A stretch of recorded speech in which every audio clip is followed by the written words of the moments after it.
Hello, everybody, and welcome back to the penultimate watch-along for Season 3 of Wheel of Time. I am hyper excited to get into this episode because it seems to be the resolution of the Perrin plotline. The one I've been most conflicted about, theorizing that because the episode title is Goldeneyes, and the recap that I just got through at the beginning of the episode was entirely focused on Perrin, so I'm assuming pretty safely we're going to be getting the Battle of the Two Rivers, and the Lord Luke stuff I'm a little confused on, because book stuff, we're going straight into book stuff this episode right away. Lord Luke and Perrin have a really well-established rivalry in the books, and there's also like a thing happening in the dream world with that I won't talk about yet in case this episode does really quickly get into it, but that's not been here at all, and I'm really interested to see how Lord Luke's going to be brought back in, because they did introduce him. He was standing there next to Fael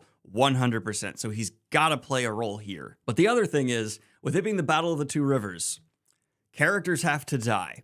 And I've been racking my brain trying to think like who the show could manage to kill off. And it can't be Bane and Chiad because they're already taking on the role of another Aiel who's being combined with them, and they're all kind of important later on. I don't think it can be, definitely not Loyal.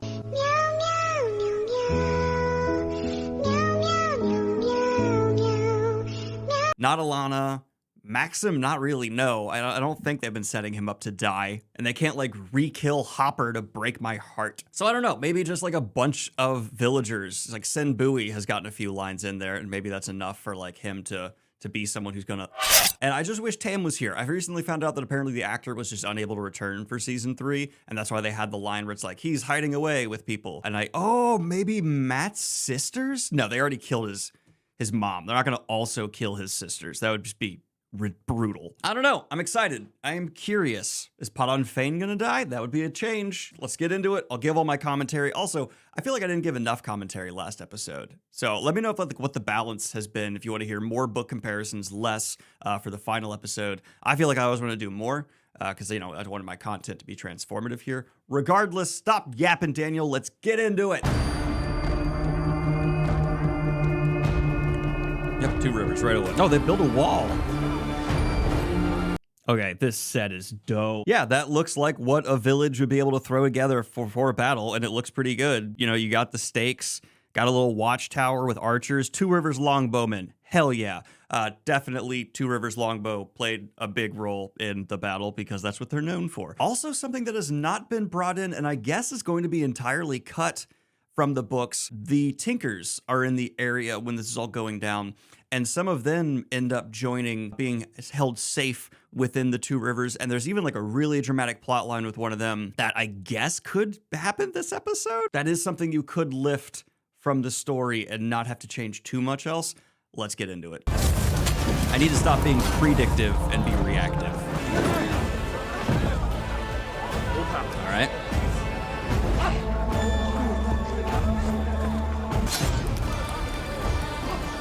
Okay, Loyal. There's an Ogier saying in the books about like extending the handle of an axe, putting along it. Damn it, I'm drawing a blank. It basically means like an Ogier is getting ready to. Yeah, Ogier can fight good if they really want to. In fact, there's like armored Ogier in the Shan-Chan army that I hope we see later on. Stone first, and then leather. We know. Lord Perrin taught us well. Don't call me that. Of course, Lord Goldeneyes.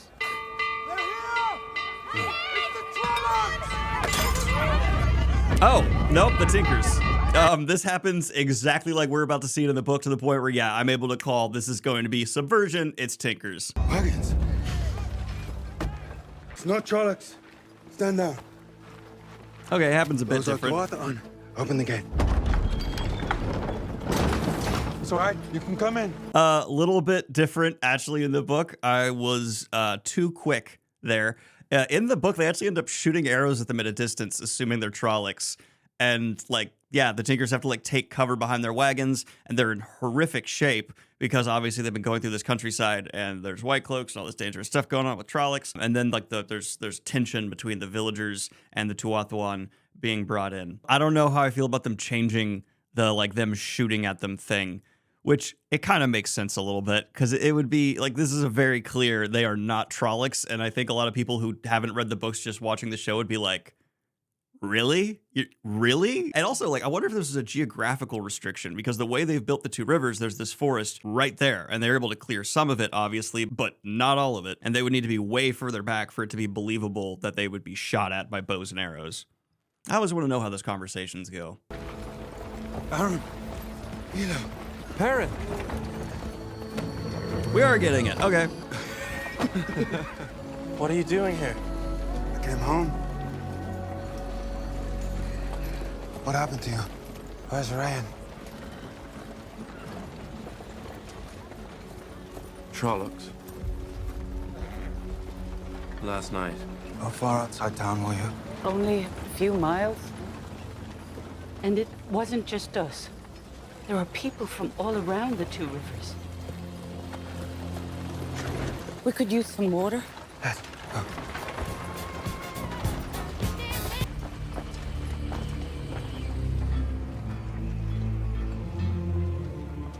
They'll come for us tonight.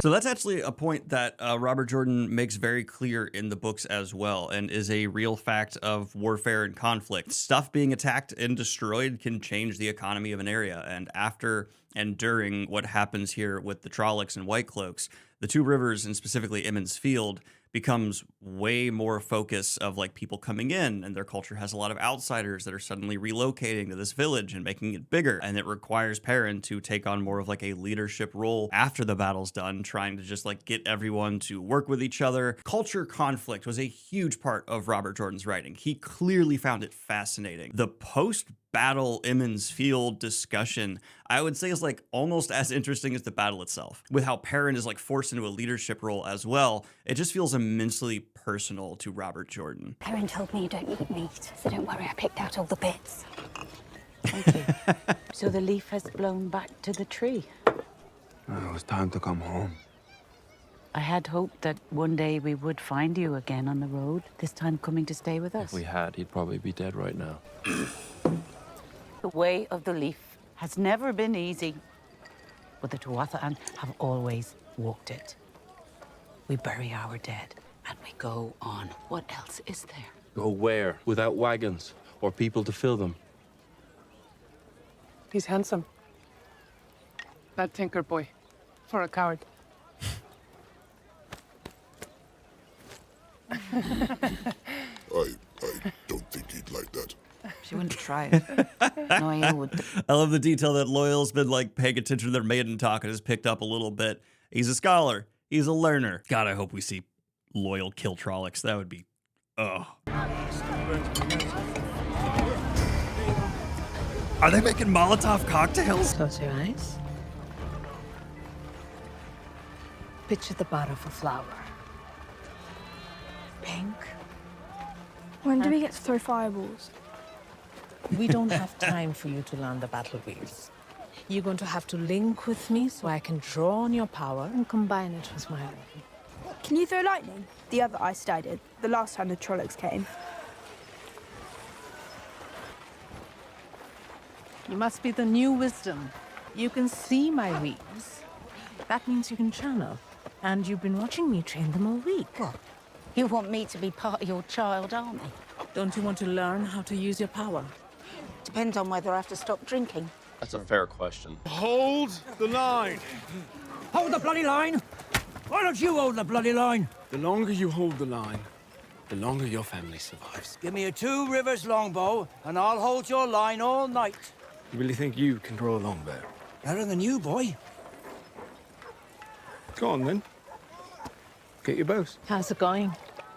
We're all going to die here. Maybe we have more of a chance than you think. Found another channel I hear. Powerful, like the gods. The old blood runs deep in these mountains. I was wrong and you were right. And I hope that comforts you. When we all die. Yeah, there's a continuation there of the stubbornness of the two rivers. And if you try and teach them, they'll, they want to survive. They'll get in line, but they'll also tell you, we're better with a longbow. Give us a longbow. And a longbow is a hell of a weapon. Ugh. The wolf banner! Yeah, they make a banner for Perrin, and he hates it so goddamn much in the books. They call it the wolf banner, and it's a constant source of he's making them take it down. They do, and then they put it right back up. I'm glad to see it. I know. You love it. We don't need any banners in the Two Rivers, much less that one. I told a few of the villagers that Trollocs are afraid of wolves. Gives them something to rally around. And what if I'm not ready? Of course you're not. If the Two Rivers wanted the best general, they'd follow Alana.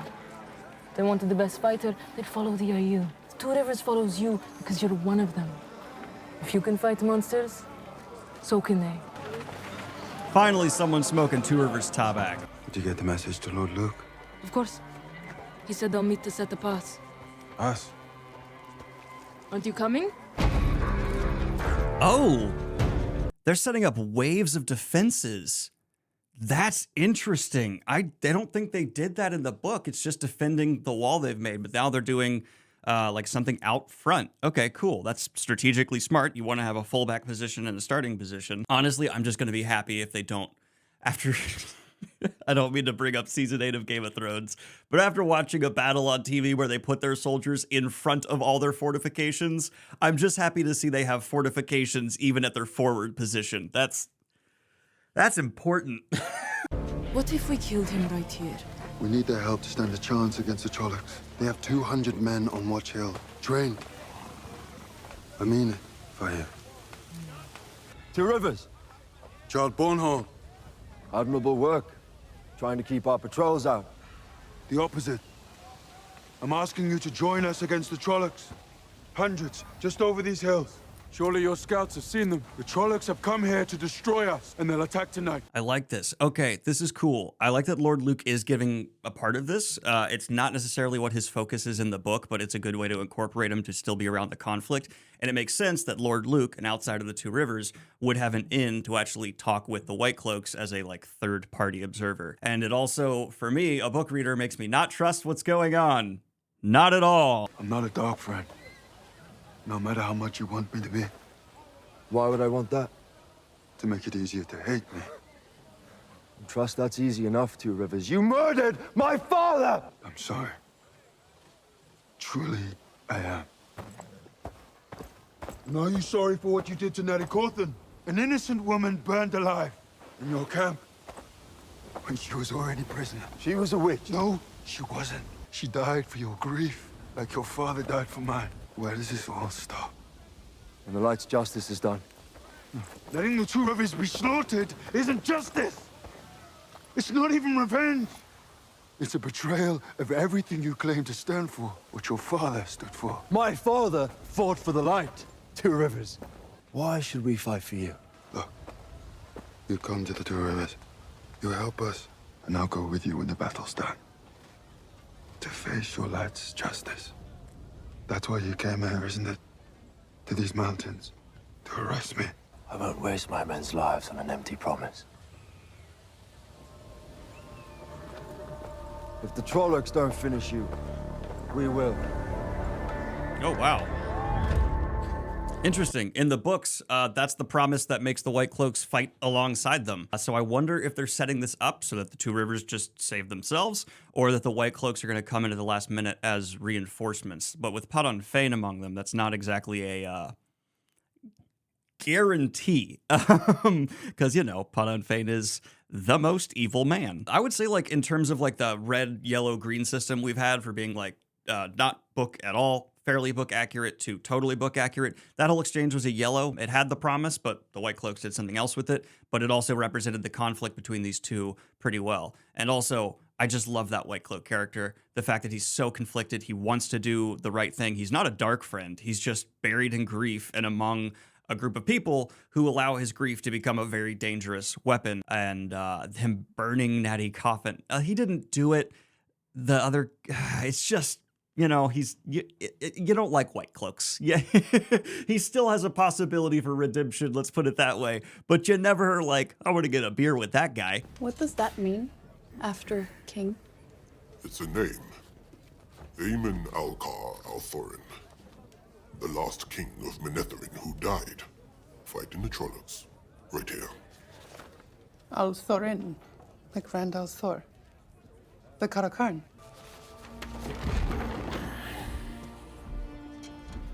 If this could be our last night together, I think I'll finally relent and play Maiden's Kiss, if you still wish me to. What? We knew you'd come around. That's Eloquent as always. Boiled turnips or fresh figs. Figs. Thank the light. So, are you going to ask me? Asking what? To turn off the bond again.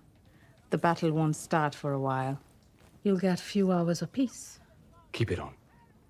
If tonight's going to be our last night together, I don't want to miss any bit of you. And I wasn't lying about the figs. Look what one of my students gave me. You bitch! Wow, didn't expect that. Yeah, swearing in Wheel of Time, they don't say words like that, but for TV, it would sound weird. They have said like blood and ashes a few times here and there. It's like in Battlestar Galactica when they say frack. It's like, we know what you mean. This is a streaming service. They don't have to do that. You had to frack her, didn't you?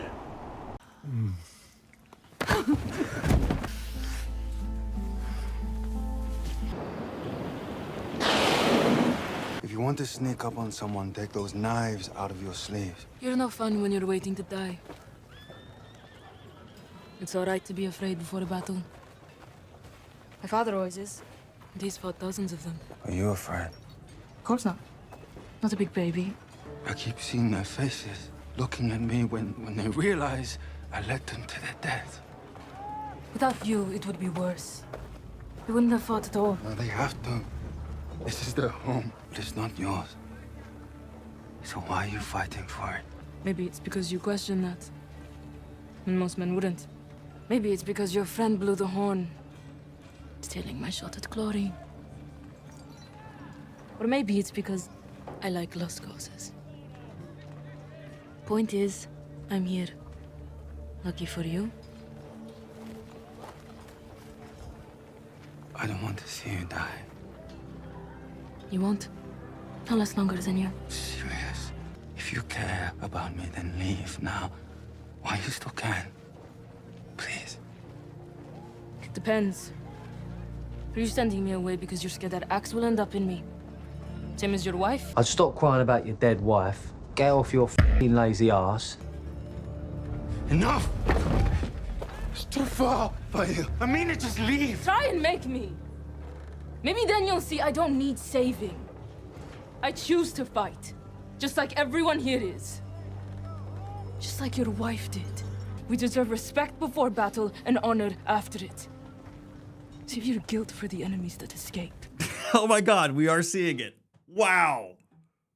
Wow. Anyway, I want to say a lot about what just happened with Perrin and Fael, because that's like a yellowish to red. And again, please do not take this as me saying things are good and bad. It's just me trying to say like book accurate or not. So him and Fael have been together for a lot longer by this point in the series. And she does agree to leave in exchange for Perrin marrying her. And Fael being Fael, she technically keeps her promise, goes away and gets reinforcements that come back later. And because Fael is now not doing that, I have to guess that the White Cloaks will be taking on the reinforcements role that I believe originally comes from Devon Ride. Is that the place? I have a hard time with geography. I'm not even good at geography in the real world. Hence why I keep saying Two Rivers when I mean Emond's Field. Two Rivers is like a wider region that Emond's Field and other villages are within. Also, there's a character detail from the books that they're kind of maybe taking in there. We'll have to see how that argument plays out to affect their relationship. Fael, culturally, it's from her culture, in the books, is one of these people who, like, you yell at your partner, you don't yell at other people. And so when someone, like, she wants Perrin to yell at her because it proves he, like, cares and is passionate.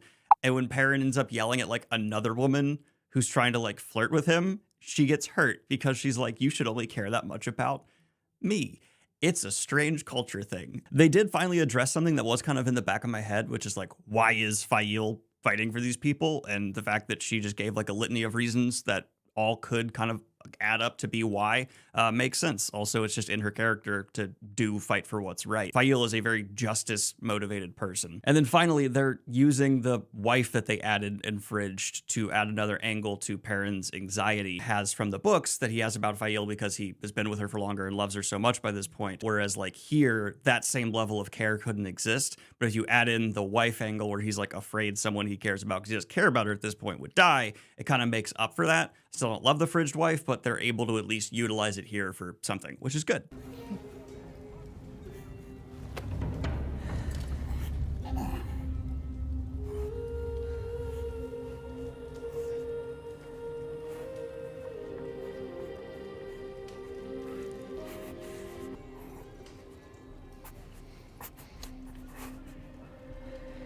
What is this scene? We forgot to ask the roof mistress for her permission to play. It does actually inform part of Loyal's character that's very prevalent in the books that they just haven't had an excuse to make clear, and that is that he is an immensely, like, shy person. Is coy the right word? I don't know, but there's like a subplot in the books of his mother constantly chasing him with another female ogier for him to marry. And Loyal, despite being like 90 years old, is still considered young for an ogier, and he gets all bashful. That's the word I was looking for about it. So this is them, a very odd choice to, I guess, inform that part of his character. Many men died playing Maiden's Kiss. And women? So, by stopping the game, you saved my life. Oh! You've paid your toll. You're free to leave and go home. Okay, that's low-key. That's kind of, all right, that's well played. Weird, immensely weird. He used the game to send us away before the battle, risking his own life to save ours, both of ours. Jihad's toll is paid. But now I owe you, toll builder. Hawthorns aren't worth much when it comes to channeling either. That's not true. Then why didn't Matt come home with you? His hat. The Horn of Valais. Your brother blew it. He's a hero now. It looks like a sheep's bladder, but it sounds like one too. There'll be songs about him soon. Sounds like you two could write the first. What, like Matt the bladder blower or sheep teaser?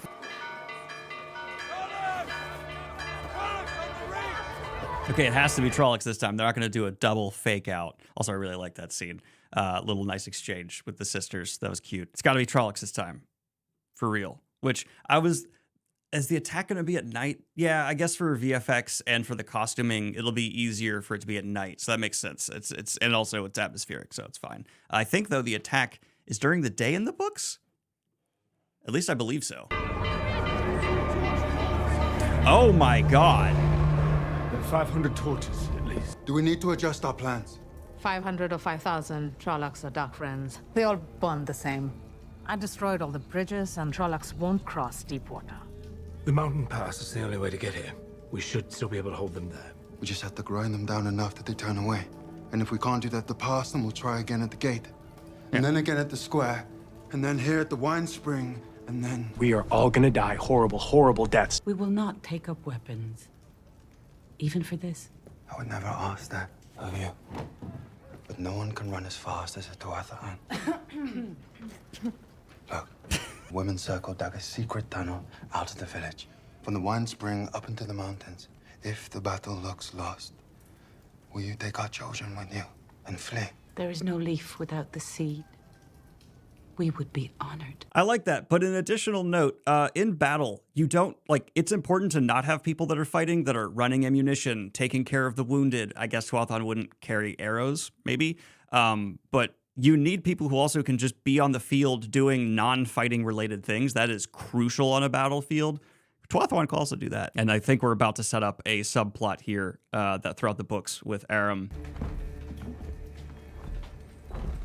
None of the defenses will hold, so long as the Trollocs can get reinforcements through the waygate. Yep, they're doing it. I have to shut it. For good. I'll come with you. If you leave, the villages will break. We can handle it. Yep.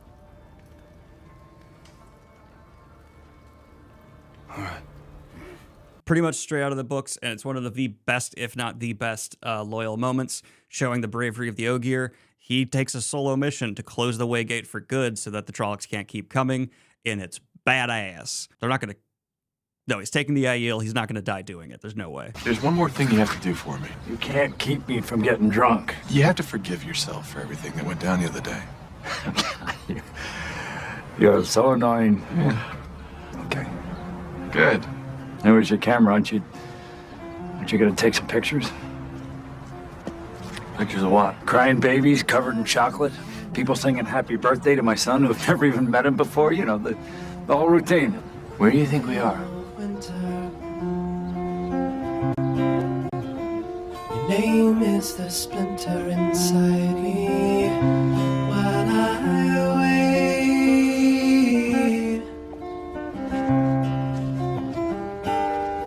But once you shut it, don't come back. Go home to a steading, heal yourself. No. Is that an order? 3 more fighters won't make a difference tonight. But one book might. If we fall, you can make sure we're remembered. And maybe those who come after us will learn from our stories. And when the shadow comes for them, they'll win. Take care, Loyal. Son of Orent, son of Helen. Your name sings in my ears. And I swear, your name shall sing in the world's ears. Lord Perrin, Goldeneyes. Don't call me that. So there's a couple crucial things they're doing there that I really like. One, yeah, Loyal needs to show up later again in the story, so they're probably going to be setting up to pop up later in, you know, another character's plot that he's involved in. He kind of shuffles around a bit throughout the series. And he also is absent for stretches of the Wheel of Time. But the more important thing here is Perrin is always hesitant to be a leader. That is a huge part of the conflict. In fact, earlier you saw him staring at a hammer, and that's representative of a super internal conflict that he has where he wants to just be the blacksmith, but he knows he has to be the warrior lord. And that conclusion I won't get into because I don't want to spoil it, but it's one of the most incredible character moments of the whole series, how Perrin is able to find catharsis with these two concepts that are warring within him, the wolf and the blacksmith. But here as well, Perrin, despite his hesitation throughout the series, is a fantastic leader. He is one of the best on the page, just like for morale of the people, not like a military tactician, but like a actual leader, someone who is able to talk with the people and understand them and address their concerns. There are few better than him in the entire series, if any. And I like that we just got that moment where he didn't try and stop Loyal. He didn't, I think in the books, Loyal goes without asking him, but I like that they changed it for here because it fits what the show is doing of having him know, address it, and be like, yeah, this is the right call for you. Don't come back. Fits. Although, if I were him, I'd be like, do send the Aiel. 2 people could totally make a difference.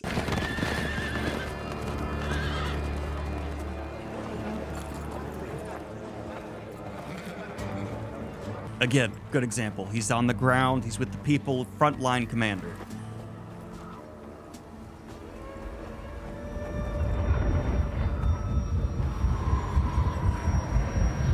Hi.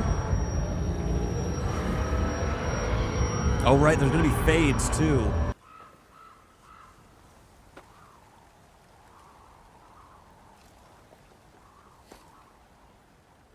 We walk the footsteps of our fathers, trail blessed by our mothers.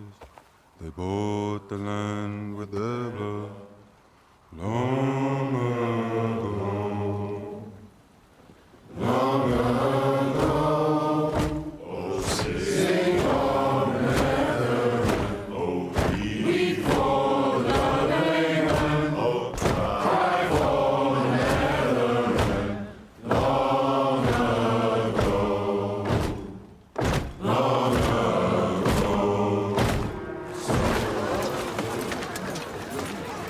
That was great. That was a great decision. It's one of those things where it's like, how do you deal with the calm before the storm? Give them that. And that's another just, they're really getting Perrin's leadership, his hesitation, but his constant follow through. That's the dynamic of Perrin as a leader. And it's the kind of leader you want, someone who doesn't think they inherently deserve it.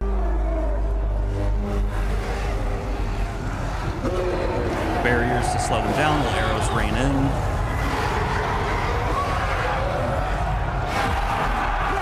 Get ready! Archers! No! I'm just going to point out small book differences. There's no forward position, as I talked about before, but it's actually kind of smart that they're adding one. You want that fallback option.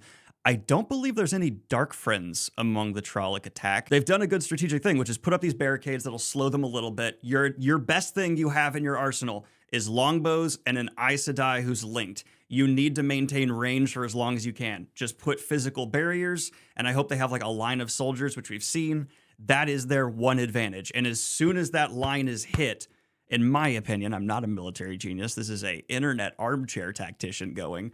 I would then start falling back to the next defensible position where you can again buy time and just rain arrows down on them. Draw! Loot!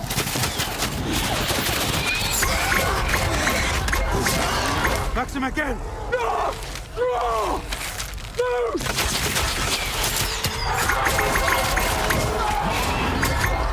Yeah! 2 of his longbows indeed. No! Shoot!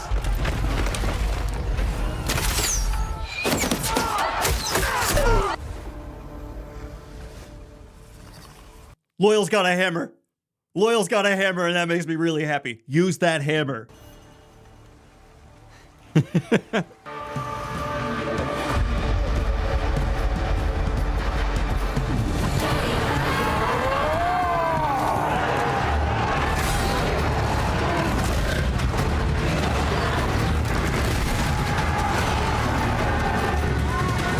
Maxim! No! Maxim! Archers! With me! Draw! Loot! Oh, the ear! Oh, God! No! Draw! Loot! Air-breaking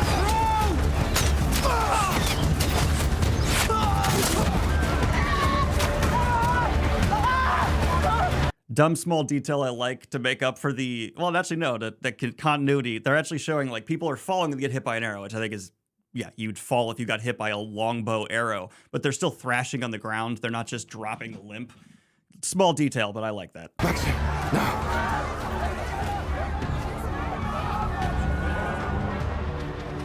Oh, what are they gonna do? Link with me. Avalanche?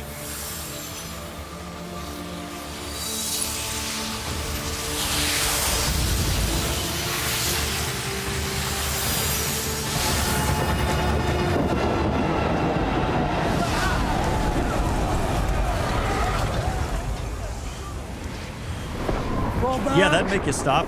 Back! Back! Fall back!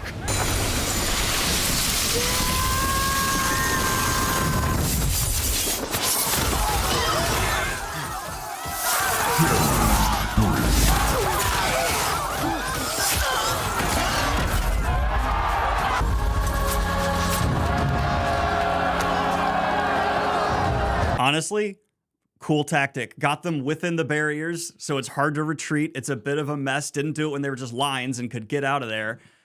Made their arrows do their work.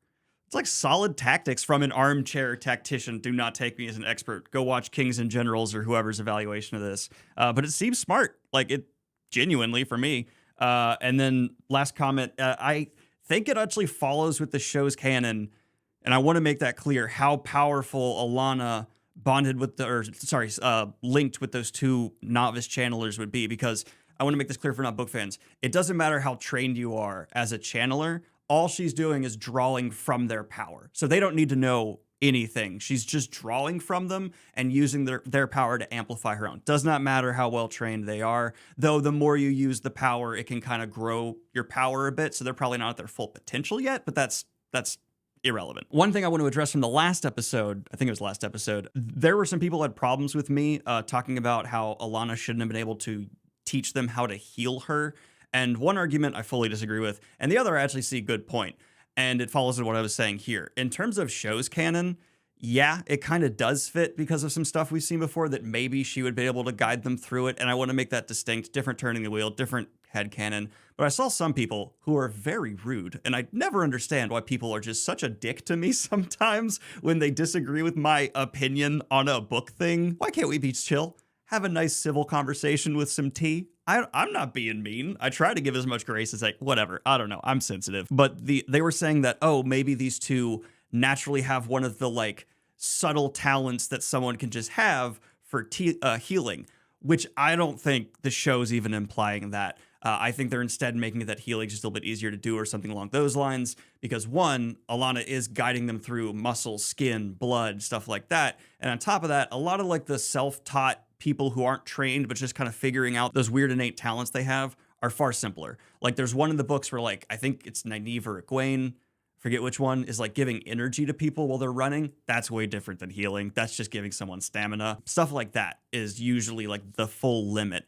Healing massive wounds and several different arrow holes, that's not going to be someone's like little talent, like how Nynaeve can listen to the wind to know what the weather's going to be. It's that level. It's not healing a mortal wound where someone's about to die. And so I agree with the people who are saying show's canon, it just fits with how they're treating channeling, which, yeah, a lot of the nuances of channeling have been reduced just due to, the show is not having nearly as much time. I still maintain, even as much as I've enjoyed this season, it needs more episodes per season. We're getting off track, though. Back to this.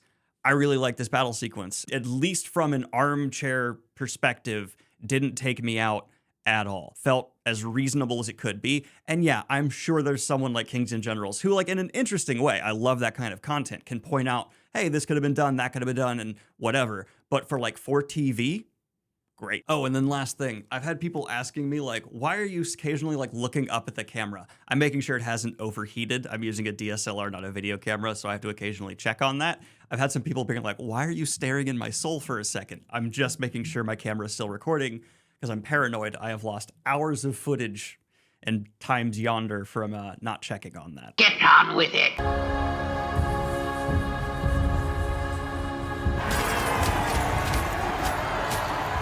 Is that it? If you're paying attention, you know that's not it. There were no fades, and it was a lot of dark friends. It feels like they were letting the pawns go first. Test the defenses before you commit. That's strategy 101. And Trollocs on their own wouldn't be able to do that, but Trollocs with dark friends and fades would have that foresight. So I think we're going to be seeing fades later here. And I do want to say, it doesn't make absolute sense that Alana could teach these new channelers to embrace in a rather short amount of time. Learning to do complex weaves takes a lot of time and effort. Learning to just embrace, I think we see a couple characters manage to do that in just like a little bit of time. In like a boat, Swan Sanjay comes down and teaches people how to embrace. Even with Nynaeve's block, she gets Nynaeve to embrace by making her mad. It's a scene we're not going to get. It's a great scene from the books where Nynaeve, like Swan Sanjay knows Nynaeve's block is about her being angry. Swan Sanjay deliberately makes her mad, really mad. Nynaeve embraces and then like hurls Swan Sanjay against a wall. And everyone's like, you just attacked the Amerlin seat. But the Amerlin's like, that's what I wanted you to do. I got you to do it. I got past your block. Get on with it! Alana! Yeah, with Perrin's eyes with a vantage point, he'll be able to see a lot more. Alana! Did you see where they went? They made a tactical retreat. Yep. Tactical retreat by Trollocs. Something's off. The armor, the discipline, this isn't how Trollocs fight. Fades. It's like someone's controlling them. What's wrong? Alana! Behind you! Go! Get into shelter! Find cover for her! Go!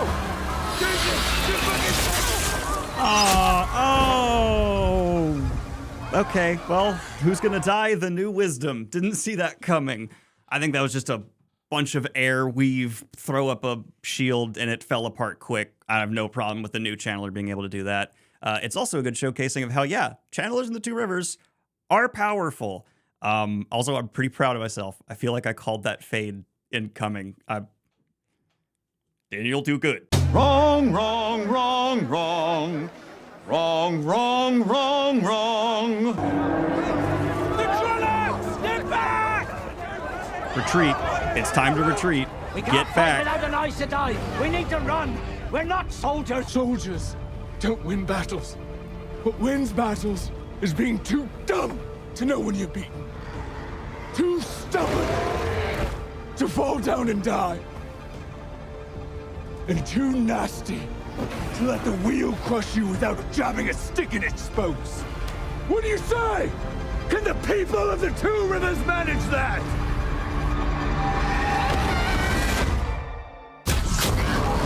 That was the best Maxim moment yet. I love that he has like been spending time with these people and he's realized the way to get them, play to their stubbornness. Yeah, Maxim, that's a good moment. And it fits his character. The people of the Two Rivers manage that. Badass.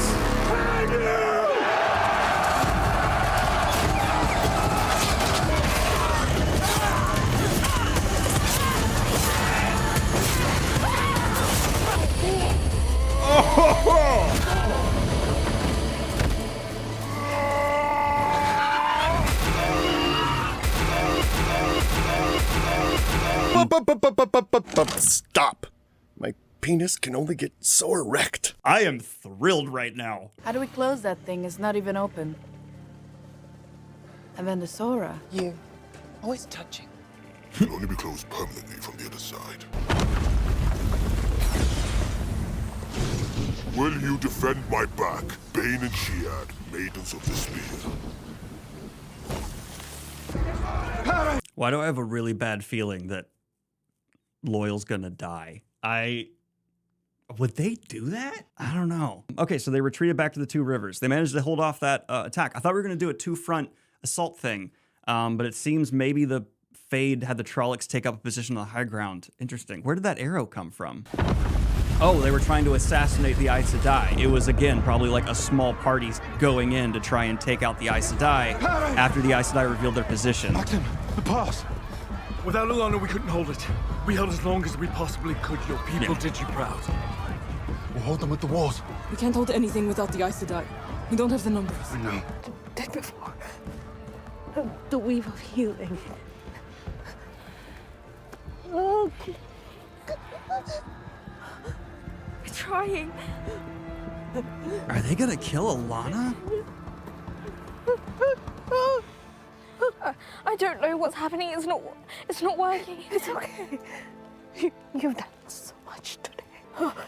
I'm so proud of you. I'm so sorry. It's gonna be the White Cloaks. What was that one? That is no Orc. Who's there? White Cloaks! They're waving a flag of peace! Open the gate!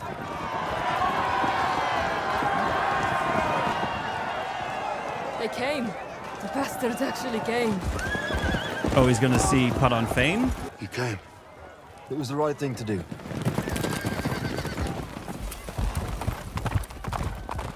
How'd you get here? The mountain pass. Oh, it's the Trollocs. What Trollocs? It was abandoned. They took it less than an hour ago. There's no way it would be abandoned. Adam Fane. He's with you? Fane's a doctrine! Close the gates! Hold these gates! Oh yeah, there's dark frigs among the White Cloaks.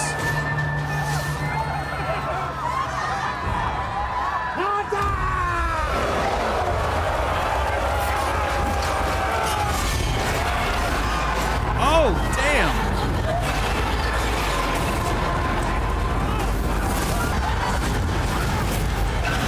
Oh my god!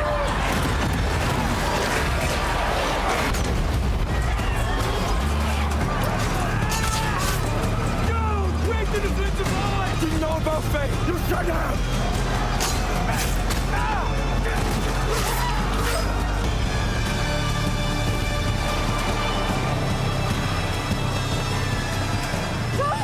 Couple things here. Yeah, the women's circle ends up coming into the fight, and the women of the Two Rivers join the fight. I think they've kind of had women intermixed with the fight in general, but having the women's circle is like the last hold kind of represents what happens in the book a little bit there.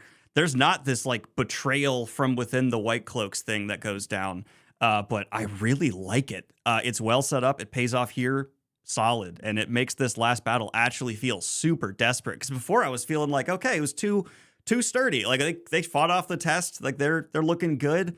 Man, this way, it just undoes all of that, really raising the stakes. Damn.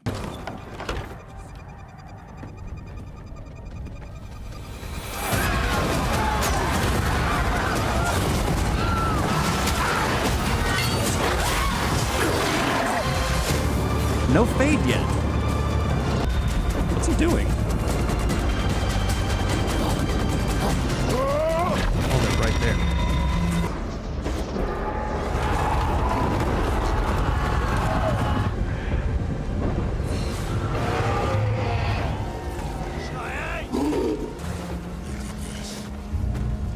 I should die. Oh my god, are they all three going to die?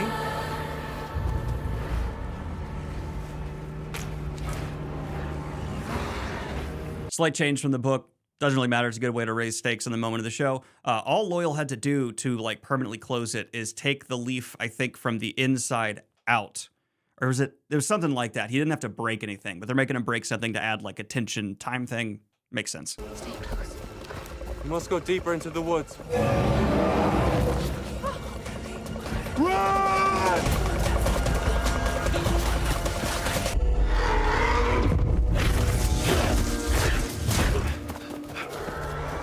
Is he holding a baby?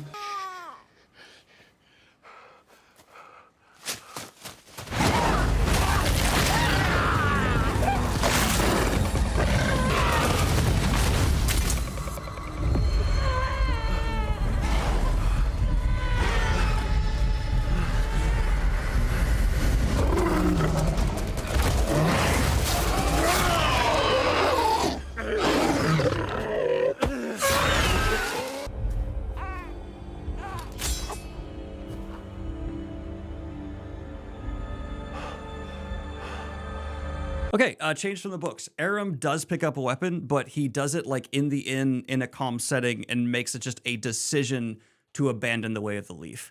He doesn't do like a last-ditch effort, save a baby from an attacking Trolloc, and he does have like a falling out with his people and is kicked out. I prefer that way because it makes it more feel like a calm decision he made to abandon his way, whereas this version of it just kind of makes me feel like, yeah, save the baby. But it also represents how the way of the leaf is a bit culty, is a bit like to an extreme that's like, wow. And we still see the reaction from his mom that fits. But Aram has a really interesting trajectory as a character, and I wonder how much of it they're going to be able to fit into the show. I won't spoil it. I will just say he becomes a companion to Perrin.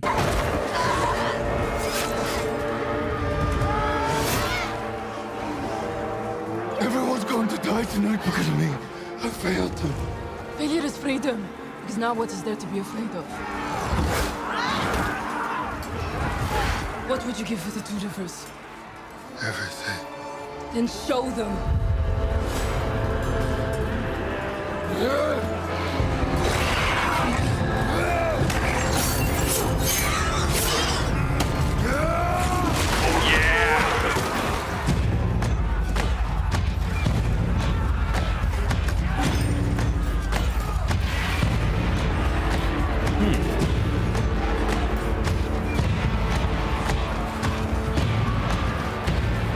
Stay behind me. Stop trying to protect. Kill the ones I missed.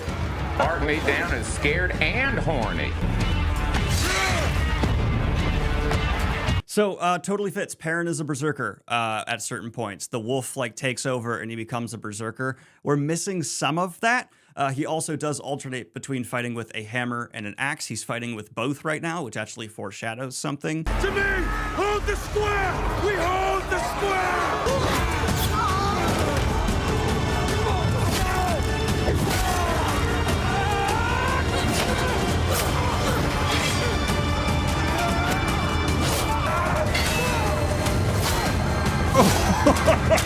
God damn.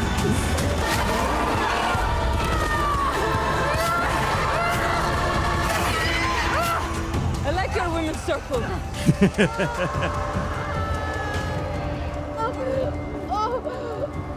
Oh, come on, dude. Not Step now. aside, children. Now is not the time. It's you. Mother!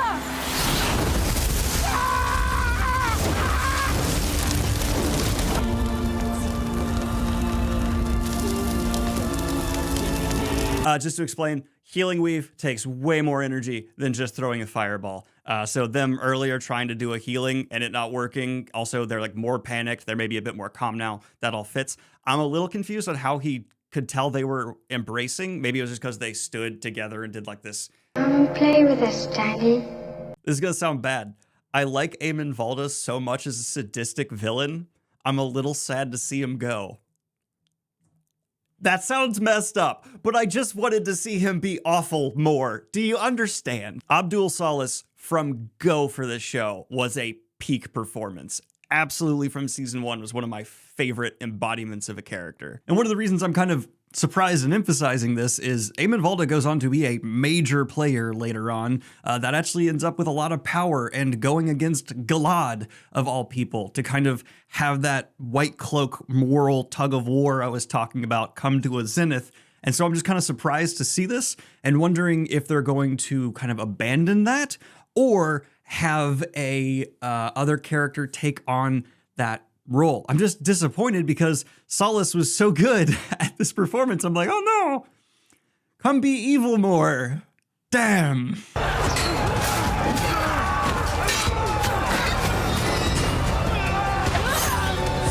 Dude, Fail is killing it, and so is Perrin.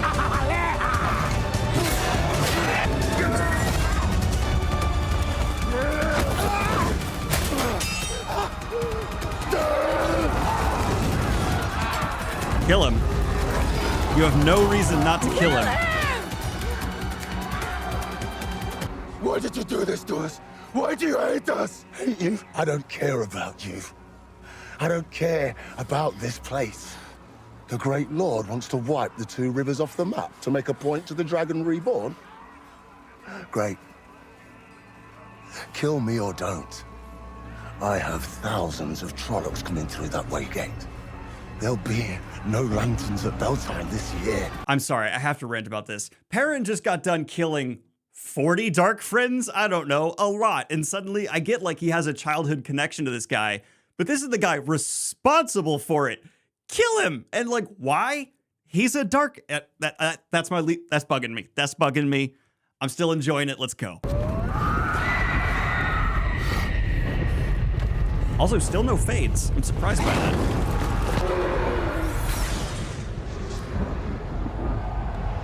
Oh my god, they're going to kill Loyal.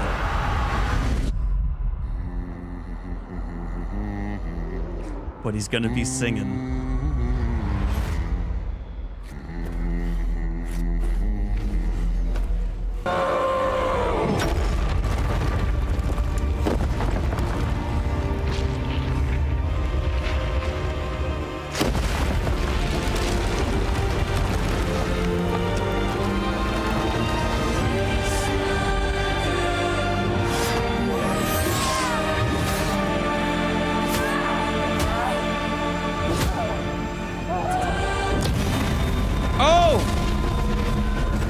One final note for this too, being able to destroy a bridge or a pathway in the ways is also absolutely fine. They are known to be decrepit and falling apart. And part of the reason they're so dangerous is you can be walking on them and a collapse just happens. You can't map them out because passageways are constantly crumbling and you're having to find new ways to get around. So having Loyal being able to just destroy a walkway with his strength, yeah, that's not something that should be too much of a challenge for him. Sounds like your reinforcements aren't coming. I still have more than enough here. And why do you smell so afraid? We're shepherds and farmers. Not a soldier among us. And you're the only one here who's afraid to die. I'll make you a deal. No. I'll make you one. You want to live? There's only one way you can. Call off your army. I know you control them. You have been the whole time. Run far, far away, and never come back or die right here and now. For nothing.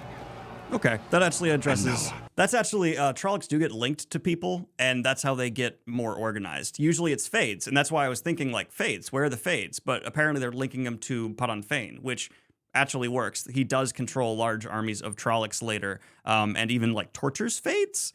Padan Fain becomes a really interesting villain, and we'll talk about that more later on. But this actually addresses what I was kind of saying about, yeah, he probably could just call them off because if he's linked to the Trollocs, that would work. And Perrin smelling fear and having that idea is fine.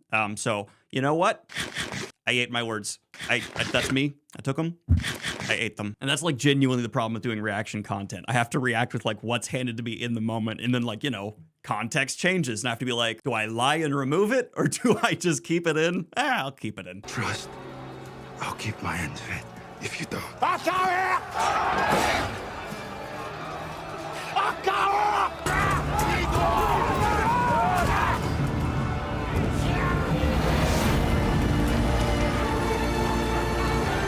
Nobody's gonna find this as funny as I do, but this Trolloc just dejectedly walking out of town is my new favorite background extra ever. He's giving 100%. This is some bullshit. I took a Molotov cocktail to the face, and now we're just leaving.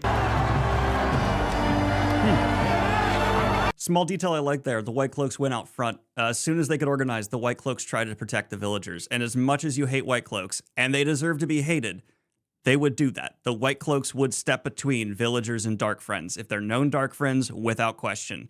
Good detail there. On top of that, I'll go ahead and say how this is different from the book. In the book, they actually just beat the Trolloc army because Fael, as I said, comes with reinforcements and they're able to like surround them. And there's like waves of longbows hitting from the back, which in battle is just lethal. And there's tons of fades among them, which is why I thought there'd be fades here.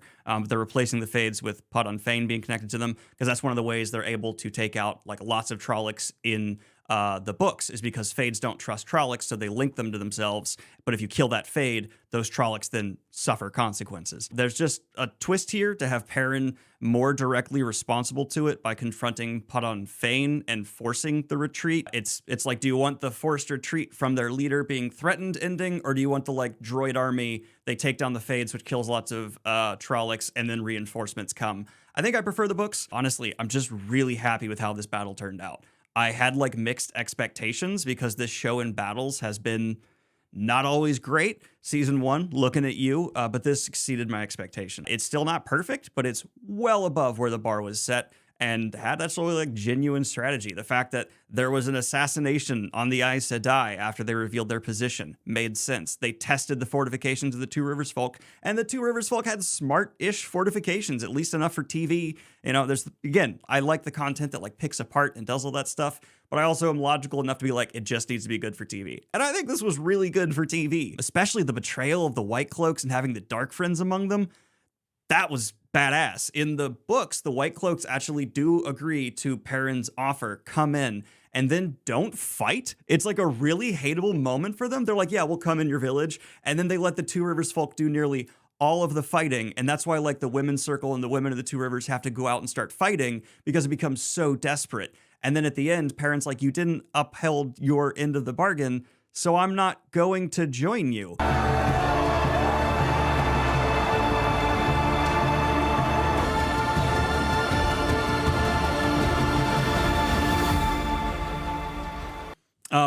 There's also a beat after the battle where Perrin sees the people celebrating, but then he begins hearing those crying out for like those that have passed, and it becomes very emotionally traumatic for him. Kind of wish we'd gotten that, but I understand, you know, let's just have the celebratory moment. On top of that, Loyal does make it back from closing the Waygate. He doesn't have to do the whole destruction thing. The more I think about it though, Loyal is a character after this point who does not do a ton, and so it's kind of easy to lift him out, and killing him here adds a oomph. I don't like it, but I understand. And they're going to have Bane and Shiad come back and tell, you know, what happened, and he'll become a hero. And having Loyal end up becoming a hero that someone would write books about. I just remembered, I like blocked it from my brain, Loyal's fake out death in season 1. And for some reason, that is souring this for me a little bit. And especially because we've had like a couple now fake out deaths with Alana. And this one, we don't even see her get healed. She's just fine. And it's like implied she's healed, but I'm getting a little frustrated by that. Will you take us back to the tower? No. The pattern has bigger plans for us, I think. Now that you've saved my life twice. I guess they're able to eventually heal her. Yeah, you're out of the wagons. Mending pots and pans is how your people make their living, no? Because I have a feeling the Two Rivers will need a new blacksmith. Oh. If you'd like to stay. Yeah, I kind of like that It might seem unreasonable that the Tuatha'an would be like, no, you can't be with us because you saved a baby. But you have to remember, these are the same people that we saw in the Aiel vision, at least the same Way of the Leaf, where people went to rescue girls who were taken by the worst kind of people. And even though they were rescuing their sisters, they're like, no, you're still out. It is a like cult thing. Like, I don't be wrong. I think pacifism's great. You should not do violence. But in the last defense of your own life for people you love, then I think you should do I don't know. All right, let's keep going. I told him. I ordered him to go home after. He left his book. He knew he wasn't coming back. Life is a dream from which we all must wake before we can dream again. May your soul find water and shade. Loyal, son of Arendt, son of Halan. Your name sings in our ears. Even the Aiel not being as affected by grief fits with their culture. They are someone who's, you wake from the dream, you're warriors, you move on. They really care about the culture representation in this show. The wheel turns, and the red eagle of Manetherin becomes a wolf. The Two Rivers stands alone against the shadow, with a blacksmith to lead them. A man who took that role, not because he wanted to lead, but because his people wanted to follow. Two Rivers. We had a deal. What are you talking about? Will you surrender yourself to the light's justice, as you swore? I suppose you call yourself children, so I shouldn't be surprised you can't count. No, stop! I'll come. Are you mad? They're just going to kill you. That's their choice. Like it was your choice to fight. And it's my choice to stop fighting. Can you respect that?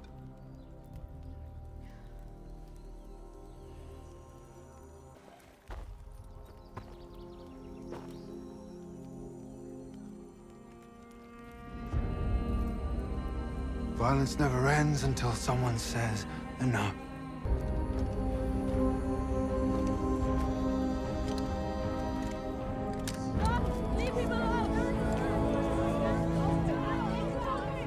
A man of honor. A man whose family was taken from him, but who stood tall in his sorrow and protected those he could. Perrin Aybara. My friend. Hail Perrin Goldeneyes, Lord of the Two Rivers! Lord Perrin! Lord Perrin! Lord Perrin! Lord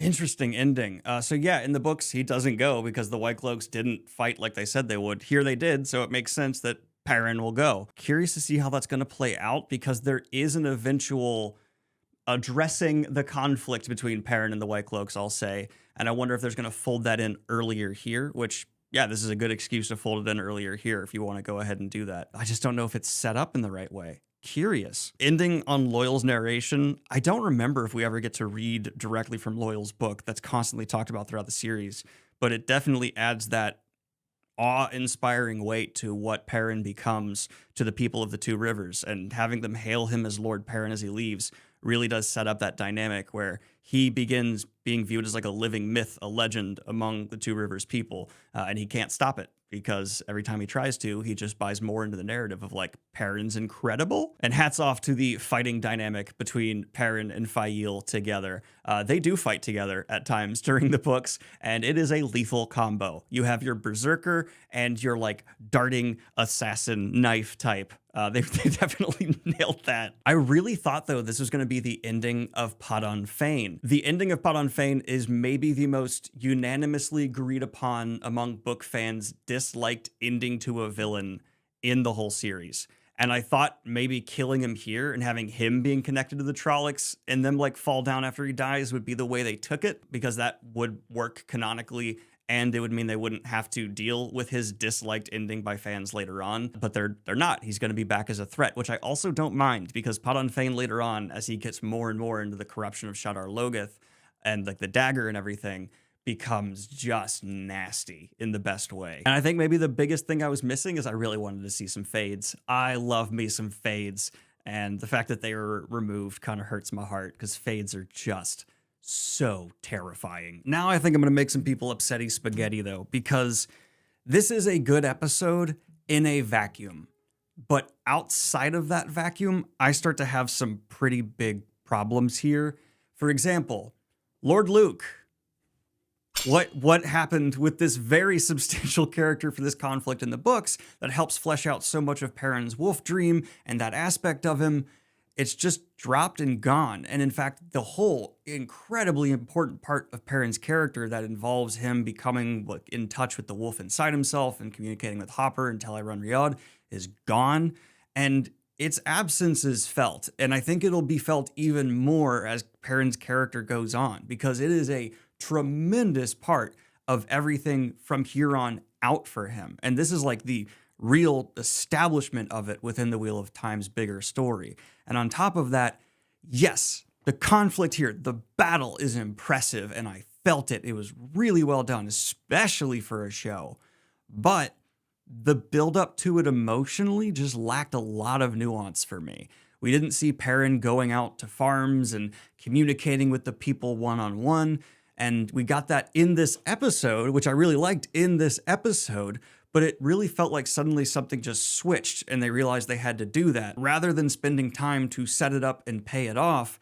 And that bugged me. I feel like there could have easily been some decisions here to spend more time making us care about the two rivers and the surrounding farms rather than just having this, I don't know, in a vacuum, it's a good episode. For example, me personally, I feel like we could have cut a lot of the Maxim Alana drama and keep Maxim working with the villagers. I really like that. And instead take the time that we just gained, a pretty substantial amount, and have it used for Perrin connecting more with these people, because that's a super important part of this. And it was just unfortunately lacking for me. It's just, I didn't connect with this as much as I feel like Robert Jordan spent a ton of effort within The Shadow Rising making sure readers did.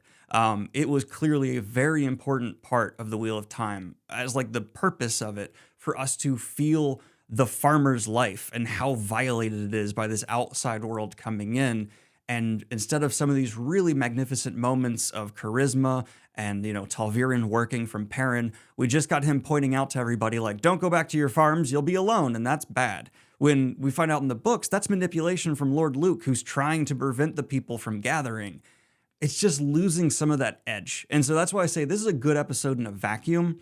This whole plot line is the weakest for season 3 for me, unfortunately. It just, for me personally, lost a lot of what was my favorite from the books for Perrin's Battle of the Two Rivers. And even just the wolf stuff and him being like, I smell your fear. I don't know for non-book fans, like, how all of this is coming across.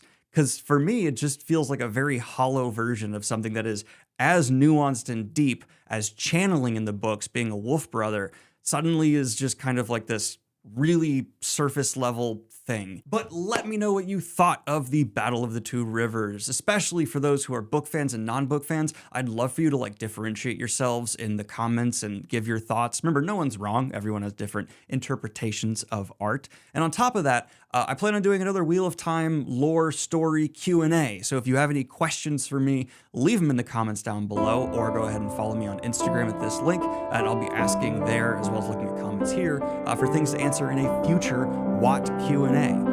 Really excited for that. Thank you so much, y'all. Have a good one. Peace.